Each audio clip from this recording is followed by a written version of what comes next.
Corona के संकट से पूरा देश इस समय गुजर रहा है। हम इससे जंग लड़ रहे हैं। बहुत सारे लोग बीमार हैं, कई लोग अपनी जान गंवा चुके हैं, लेकिन बहुत सारे लोग ऐसे भी हैं जो मदद कर रहे हैं। ये कोरोना वॉरियर्स हैं, ये डॉक्टर्स हैं, स्वास्थ्यकर्मी हैं, पुलिसकर्मी हैं, मीडिया कर्मी, ऐसे बहुत सारे लोग हैं। और इन्हीं को सलाम करने के लिए साहित्य आज तक का ये नया संस्करण है, ई साहित्य आज तक। तकनीक का इस्तेमाल कर हमने बड़े बड़े साहित्यकारों को आज तक के इस मंच पर लाने का एक जिम्मा उठाया, एक कोशिश की। और इसी कड़ी में हास्य व्यंग के बड़े हस्ताक्षर पद्मश्री, दिल्ली हिंदी अकादमी के उपाध्यक्ष श्री सुरेंद्र शर्मा जी इस वक्त हमारे साथ मौजूद हैं। सुरेंद्र जी, बहुत बहुत धन्यवाद आपका ई साहित्य आज तक नमस्कार। में। आपको भी बहुत बहुत धन्यवाद। शर्मा जी, दोस्तों, जब भी आते हैं एकदम गंभीरता के साथ, लेकिन हास्य का, व्यंग्य का एक ऐसा पुट छोड़ते हैं कि आप ठहाके लगाने लगते हैं। पत्नियां जितनी भी हैं इस देश की, बल्कि दुनिया में बसने वाली सारी हिंदुस्तानी पत्नियां, वो ये विश्वास करती हैं कि अगर उनके मुद्दे कोई उठाता है, उनकी पीड़ा कोई समझता है, तो वो शर्मा जी हैं। और ये शर्मा जी घर में हैं, आप बंद हैं बिल्कुल, और इसके क्या अलावा हाल है चारा भी आपका, ये क्या है? बताइए। घर में रहकर एक आदमी का क्या हाल हो सकता है, वही मेरा है कि कुछ नहीं करना, बस हम आप पुरुष पत्नी के पत्नियों से साथ किस तरह से लगातार पति रहने परेशान पर हैं। जो भी हाल, पत्नी के साथ लगातार रह रहा हूँ, जो हाल होगा वही आप जानते हो, मैं भी जानता हूँ। नहीं नहीं, वो हम समझ सकते हैं, लेकिन हम आपसे सुनना चाहते हैं। लेकिन उससे पहले हमारे जो कोरोना वॉरियर्स हैं उनके बारे में शर्मा जी क्या कहेंगे आप? मैं कह रहा हूँ जो कोरोना वायरस है, सबसे ज्यादा जो सफाई कर्मी हैं, जो गंदगी फैलने नहीं दे रहे, जो सिपाही लगातार 24 घंटे सड़क पर अपने परिवार की चिंता किए बगैर रह रहे हैं, वो डॉक्टर्स और वो जी नर्सेज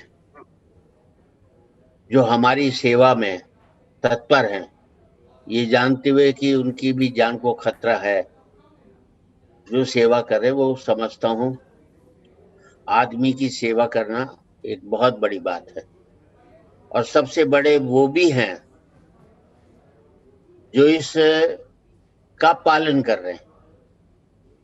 आदमी, आपने जो बता दिया कि ये करो, अगर आम जनता उसका पालन कर रही है, वो भी एक तरह से इस बीमारी से लड़ने में मदद कर रहे हैं।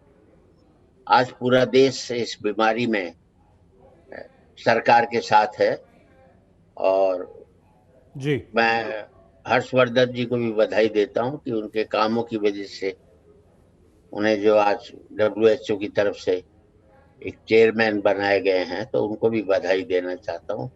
हर व्यक्ति बधाई का पात्र है जो इस बीमारी से लड़ने में सहयोग कर रहा है, चाहे वो आम आदमी है, चाहे इस बीमारी के लड़ने में हमारे सहयोग करने वाले पुलिसकर्मी हैं, सफाई कर्मी हैं, डॉक्टर्स हैं, नर्सिस हैं। जी। तो शर्मा जी, पत्नी कैसे तंग कर रही हैं आपको आजकल घर में?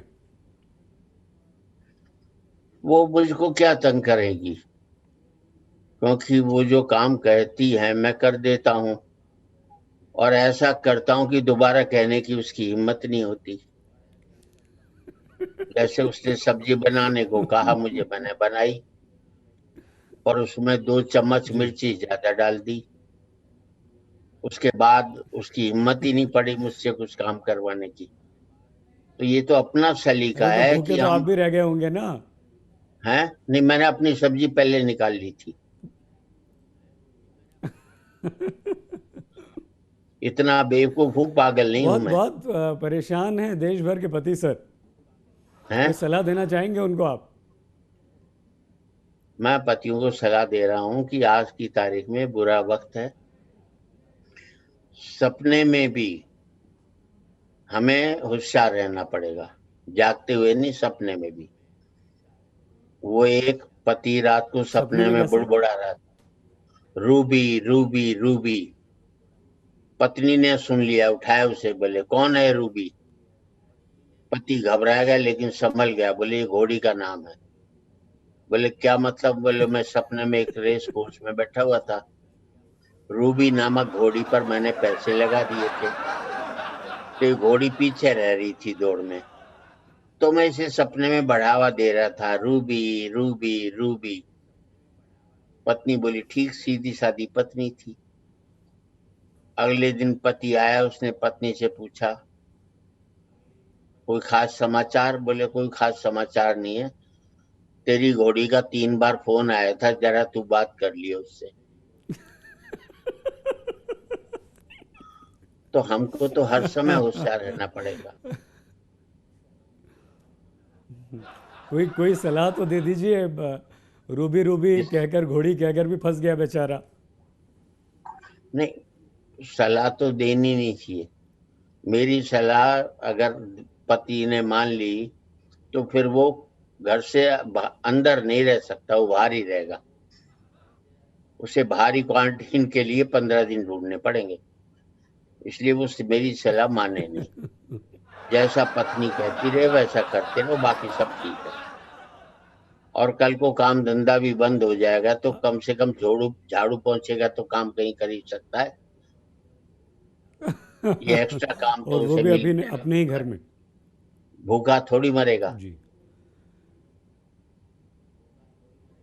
शर्मा जी, आप तो बड़े पूजा पाठ में विश्वास करने वाले व्यक्ति हैं, रोज़ मंदिर जाते हैं, लेकिन अभी लॉकडाउन में तो बड़ी परेशानी हो रही होगी सर, आप तो घर में कैद होकर रह गए। मेरा मानना है कि मंदिर का अर्थ ये है जो मन के अंदर में रहता है, मैं उससे बाहर कहीं को ढूंढता नहीं। एक कथा है कि एक आदमी ने जिंदगी भर भगवान का नाम नहीं लिया, पूरा शहर उसे नास्तिक कहता था। एक दिन पत्नी ने उठाया, बड़े नास्तिक बनते हो, कभी भगवान का नाम नहीं लेते, रात को गजब हो गया। उसने पत्नी से कहा कि रात को क्या गजब हो गया? हम्म। पत्नी बोली रात को सपने में तुम्हारे मुंह से राम निकल गया, अब तुम क्या करोगे? तुम तो कभी भगवान का नाम नहीं लेते। तो उस पति ने एक वाक्य कहा, प्राण छोड़ दिए। उसने कहा जिस व्यक्ति को मैंने दिल में बसा कर रखा हुआ था, जब वही मेरे मुंह से बाहर निकल गया तो मेरे जिंदा रहने से क्या फायदा? ओ, धार्मिकता तो शरीर के अंदर की प्रक्रिया है, जो बाहर कर रहे हैं जी। वो इतना महत्वपूर्ण नहीं है जितना कि आपकी अंदर की प्रक्रिया है। हम अगर अंदर महसूस नहीं कर रहे बिल्कुल ठीक तो सर। बाहर महसूस कर सकता। सर, इकोनॉमी हमारी बर्बाद हो रही है, काम धंधे बंद पड़े हैं, रोज़गार ख़त्म हो रहे हैं, कोरोना ने तबाह बर्बाद कर दिया है। कोई टिप्पणी करना चाहेंगे आप इस पर? देखिए, इकोनॉमी बर्बाद हो गई है, मैं मानता हूं, पर टूटने से इकोनॉमी, आदमी को जूझना चाहिए, कभी भी टूटना नहीं चाहिए। जूझते हुए आदमी की कभी भी इकोनॉमी कोई खराब नहीं हो सकती। आदमी अगर टूट जाएगा तो कोई उससे बचा नहीं सकता। संसार आपका दुश्मन हो जाए लेकिन आप अपने दुश्मन नहीं होने चाहिए। आप अपने दुश्मन होते हैं तो आपका ही पैर होता है, आपका ही कुआ होता है, वो आप उसमें छलांग लगा देते हैं। बचाव करने की कोशिश करो। इस पर एक सही बताऊं मैं आपको, और इस पर जी। आपका हर एक आदमी जो व्यापार में टूटा हुआ है उसे कह रहा हूं जूझो, टूटो मत। पुराने समय का टाइम था, एक चौधरी गया लाला के पास, बोले लाला मेरा घोड़ा खरीदेगा? बोले हाँ भाई खरीद लेंगे। बोले कितने का बेचेगा? चौधरी बोला जी 1000 रुपए का। लाला बोला 1000 तो दूंगा नहीं, मैं तो 500 दूंगा। हम्म। चौधरी ने कहा भी रहने दे, 500 में तो बेचूंगा नहीं। चौधरी घर जी। जाता है, देखता घोड़ा मरा हुआ है। उसने तुरंत दौड़ा हुआ लाला के पास गया, लाला तने घोड़े के कितने दाम लगाए थे, मुझे कुछ दिनों से ऊंचा सुनाई देता है। लाला बोला भाई 500 लगाए थे। उस आदमी ने कहा निकाल 500, शाम को घर आ जाइए, घोड़ा पड़ा हुआ मिलेगा। अब लाला पड़े हुए का मतलब समझा नहीं, उसने 500 दे दिए, चौधरी गांव से गायब हो गया। एक महीने बाद गांव लौटा, डरता हुआ लाला की दुकान पर पहुंचे कि लाला डांटेगा, साले मरा हुआ घोड़ा बेच गया। पर लाला ने उसे गले लगा लिया, भाई चौधरी कहाँ गायब हो गया। अब लाला घोड़े की बात करे नहीं, और चौधरी के दिल में खटका, चक्कर क्या, लाला घोड़े की बात क्यों नहीं करता। फिर उसने खुद ही पूछा, लाला घोड़ा? बोले बहुत ही बढ़िया था। अरे बोले वो तो मरा हुआ था। लाला बोले फिर क्या हो? बोले तेने करा क्या इसका? बोले भाई करना क्या था, मैंने तो अखबार में विज्ञापन दे दिया, 1-1 रुपए की लॉटरी की तो इनाम में घोड़ा मिलेगा। बोले फिर क्या हुआ? बोले 10,000 लोगों ने लॉटरी कर ली। बोले फिर क्या हुआ? बोले मैंने एक का घोड़ा इनाम में निकाल दिया। बोले फिर क्या, वो आदमी रोता हुआ है, घोड़ा मरा हुआ है, मैंने उसे 1 रुपया वापस कर दिया। आप जोगे तो क्या? कभी नहीं हार सकते। और मैं एक बात कहना चाहता हूँ, इस मुल्क को जी जी। बचाएगी तो गांव की इकोनॉमी बचाएगी। अगर ग्रामीण इकोनॉमी को आप बढ़ावा दे देंगे तो मैं समझता हूँ ये देश इकोनॉमी के क्राइसिस से निकल सकता है। किसान को, गरीब शर्मा को जी, आपने बड़ा अपने गांव से शहर नहीं जी आना जी, पड़े। आपने बड़ा हौसला हौसला बढ़ाने वाली ये कहानी सुनाई है, हम्म, घोड़े वाली। हम्म, कुछ हम आगे बढ़ें, हम्म, आपसे और बातचीत करें, तो कुछ और आप इस वक्त सुना दीजिए, क्योंकि घर में सारे पति कैद हैं और हम्म। पत्नियां बहुत जुल्म कर रही हैं, ऐसी शिकायतें खूब मिल रही हैं। बात यह है कि जुल्म कर रही हैं तो पति इस लायक होगा तभी कर रही होंगी। चुपचाप बैठा रहे जैसे कि घर में और बैठे रहते हैं, जो सा कहे वैसा करती रहे, तो कुछ ही दिनों की बात है, फिर बाद में तो हम होंगे कामयाब एक दिन।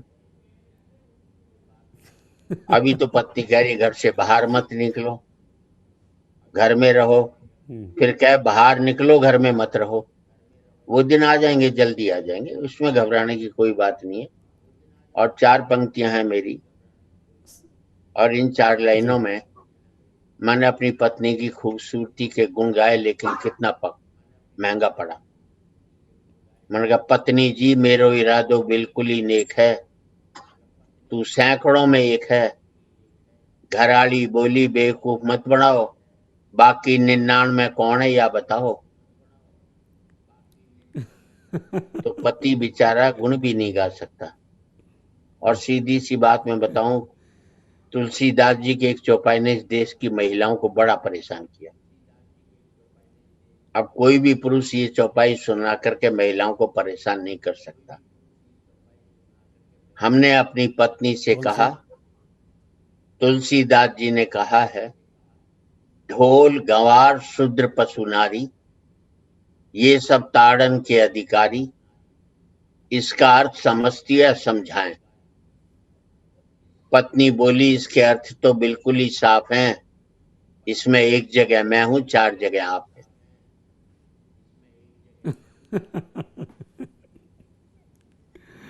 बढ़िया है ये, अच्छा है sir. Corona virus Sharma ji हम्म। बहुत तंग कर रहा है, परेशान कर रहा है हमारे देश के साथ साथ पूरी दुनिया को। लेकिन हमारे देश में एक वाणी का वायरस भी बहुत तंग कर रहा है। कोई सलाह देना चाहेंगे आप ऐसे वाणी के वायरस को? मैं कहना चाहता हूं, आपका तो इलेक्ट्रॉनिक मीडिया है, प्रिंट मीडिया है, एक ही काम कर रहे हैं आप। जो भी वाणी वाणी के जरिए जहर फैलाता हो, चाहे धर्म के नाम पर, चाहे जाति के नाम पर, या किसी भी नाम पर, इस देश का इलेक्ट्रॉनिक मीडिया उसे दिखाना बंद कर दे, प्रिंट मीडिया छापना बंद कर दे, तो एक बहुत बड़ा काम कर सकते हैं आप लोग, कि वो जहर को फैलाने का काम आप बंद कर दें। आप टीआरपी देखनी बंद कर दें, वो सर्कुलेशन देखना बंद कर दें। एक बार आप दोनों देश देखना शुरू कर दो, नहीं जब उन शर्मा जी, बातों को हम महत्व ऐसे नहीं लोगों को मिलेगा, कभी एनकरेज नहीं करते हैं सर। जब ऐसे उनको लोगों को कभी हम ऐसे लोगों की मैं कभी प्रशंसा नहीं आप करते, नहीं करते, ऐसे लेकिन कई लोग लोगों कर रहे हैं, से जो लोग आगाह भी कर करते रहे हैं, हैं। जो लोग भी कर रहे हैं। हम्म। मेरा उन सबसे कहना है, इस काम को बंद हाँ कर नहीं, दो। ठीक है आपकी बात। हैं? जी जो लोग भी कर रहे हैं बिल्कुल ठीक है, बिल्कुल वो ठीक। इस काम को बंद कर दें। एक बार सिर्फ देश को देखना शुरू कर दें। ये काम तो बाद में भी कर लेंगे आप लोग। उनसे निपटने की जरूरत है। कोरोना से तो देश निपट लेगा, लेकिन वाणी का जहर जो है वो बहुत नुकसान पहुंचाएगा मुल्क को। आदमी से आदमी को तोड़ने की बातें हो जाएंगी। आदमी से आदमी जुड़ जाए। एक तो हमें बीमारी तोड़ रही है, दूसरे हम आपस में आदमी से आदमी टूटे। वो नहीं होना चाहिए इस मुल्क के अंदर। पूरा देश अपने जी राजनीतिक बिल्कुल ठीक है शर्मा जी। राजनीतिक जुसाले उतार करके इस लड़ाई में सब एक साथ खड़े हों, तब जाकर के ये ठीक हो पाएगा। और इस बीमारी का एक ही इलाज है। बिल्कुल शर्मा जी। बीमारी शरीर में रहनी चाहिए, दिमाग में नहीं रहनी चाहिए। अधिकांश लोगों की बहुत ये खूब, बीमारी बहुत दिमाग बढ़िया। में रहने लग गई, तब जाकर के दिक्कत पैदा हुई। बिल्कुल ठीक। आपने हास्य के द्वारा, व्यंग्य के ज़रिए पतियों को तो बहुत अच्छी सलाह दी कि भाई सब्र करो, धैर्य से काम लो, लॉकडाउन ख़त्म हो जाएगा और तुम्हारा समय आ जाएगा। हम्म। लेकिन ऐसे समय में जब हमारा पूरा देश शर्मा जी हम्म। एक ऐसे संकट के दौर से गुजर रहा है जहां सब कुछ ठहर सा गया है, थम सा गया है, हमारी आशाएं जो हैं वो धूमिल हो रही हैं, हमारी उम्मीद टूट रही है, क्या आपकी किन पंक्तियों के जरिए आप हमारा हौसला बढ़ाएंगे? मैं दो चार पंक्तियां आपको सुनाना चाहता हूं। और इन पंक्तियों में मैं इतना ही कहना चाहता हूं। एक तो सबसे बड़ी बात है, जिंदगी में किसी गरीब का मजाक मत उड़ाना। ईश्वर ने जिसको दिया है वो सब महत्वपूर्ण है। अमेरिका जाइए, सारे भारतीय दुखी मिलते हैं, सबके पास पैसा है। कोई आकर ये नहीं कहता सेठ बड़ा भूखा, मुझे रोटी खिला दे। और आपसे कहना चाहता हूं, याद रख लेना, अमीरी की अकड़ तभी तक रहती है जब तक गरीबी उसे निहारने लगती है। अगर गरीबी निहारेगी नहीं तो अमीरी की अकड़ भी टूट जाएगी। हमें कभी नहीं महत्व वो करना चाहिए। वाह। चार पंक्ति हैं। नदी ने अकड़ते हुए कुएं से कहा, तेरी क्या औकात है तुझे पता है? कहाँ नदी और कहाँ कुआं। नदी ने अकड़ते हुए कुएं से कहा, तेरी क्या औकात है तुझे पता है?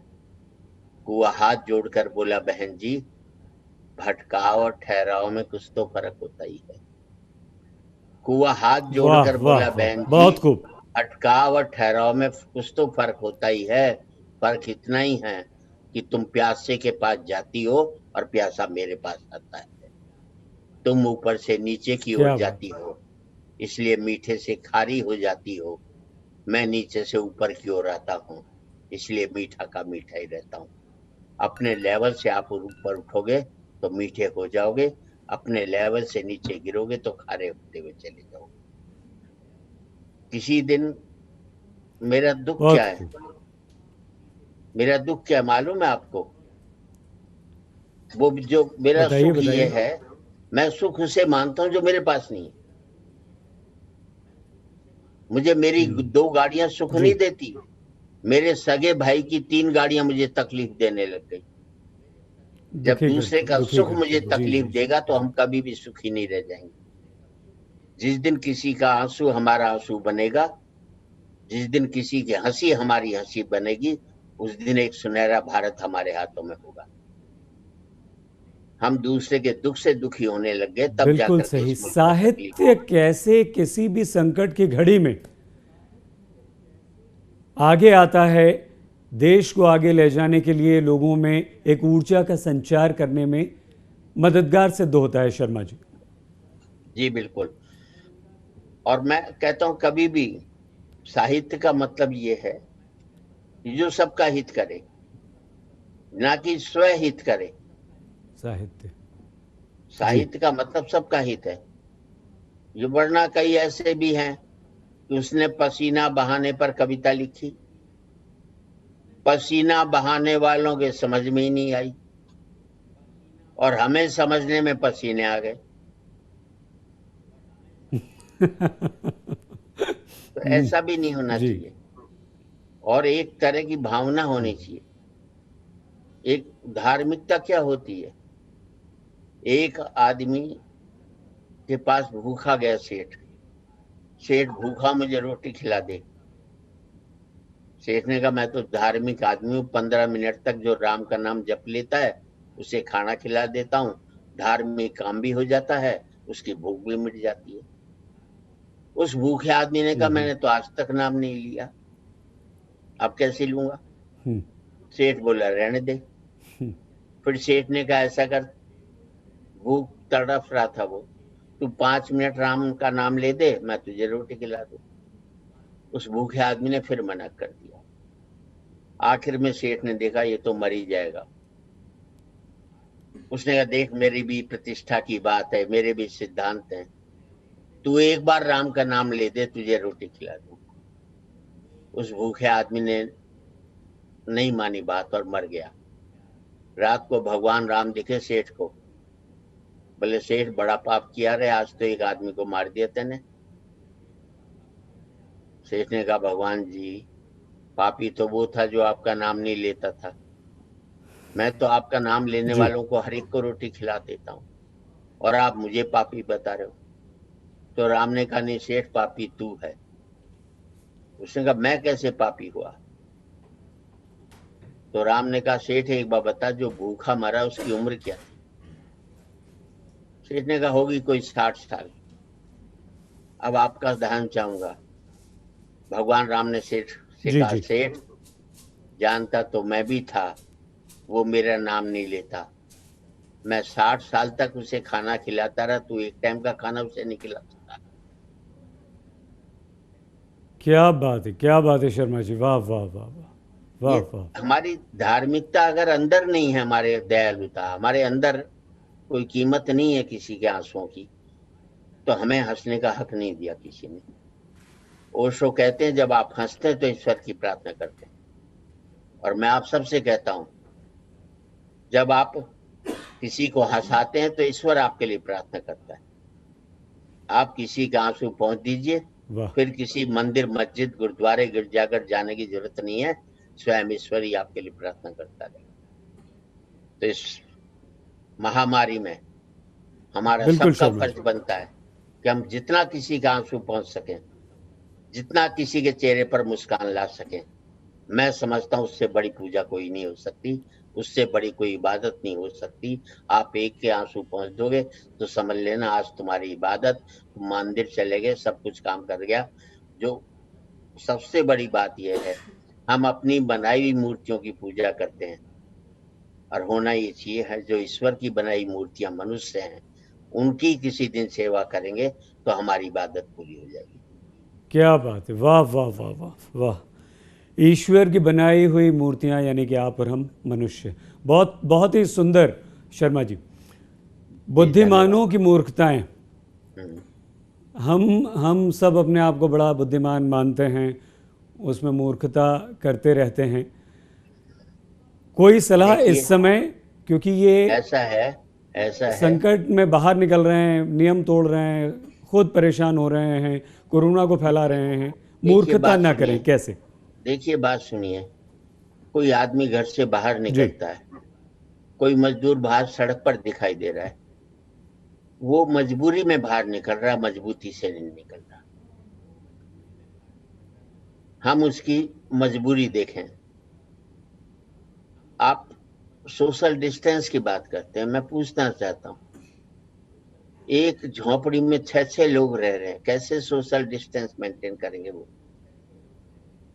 इस मुल्क की सर मजबूरी और है किसी शर्मा जी, और वो मुल्क की बहुत बड़ी अलग है।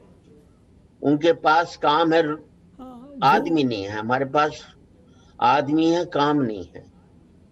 आदमी है और काम अपने नहीं है। देश की सर अपनी, समय समय ख़त्म हो रहा है, और आपको जाते रोकना हुए मैं अच्छा फिर नहीं लग चार रहा, पंक्ति लेकिन कह देता अंत हूँ, में, चार पंक्ति हाँ कह हाँ, देता हूँ। हम भी चाहेंगे आप सुना दें प्लीज़। चार जी। पंक्ति जी। यही कहना चाहता हूं मैं कि बेवजह की बातों में झगड़ा मत करो, और यही कहना चाहता हूं कि आज एक बार कहें, आखिरी बार कहें, क्या पता तुम न रहो, क्या पता हम न रहें। मंदिरों मस्जिद की या किसी इमारत की, माटी तो लगी उसमें भाई मेरे भारत की। लहू था हिंदू का, वाह। अल्लाह शर्मिंदा रहा। मरा मुसलमान तो राम कब जिंदा रहा। बिखरे बिखरे हैं सभी, आओ मिलजुल कर रहें। क्या पता तुम न रहो, क्या पता हम न रहें। बहुत सुंदर शर्मा जी, लेकिन हम यही दुआ करते हैं कि आप हमारा सारा हिंदुस्तान और हमारी एक बहुत ही सुंदर अवधारणा वसुधैव कुटुंबकम, सारा विश्व जिंदा रहे, शांति के साथ रहे। बहुत धन्यवाद ई साहित्य आज तक में सुरेंद्र शर्मा जी हमारे साथ जुड़ने के लिए, हमारे चेहरे पर मुस्कान लाने के लिए, हमारे ई साहित्य आज तक के साथ तकनीक के जरिए जुड़ने वाले लाखों करोड़ों आपके फैंस को हंसाने के लिए। धन्यवाद शर्मा जी। धन्यवाद, आप सबका धन्यवाद।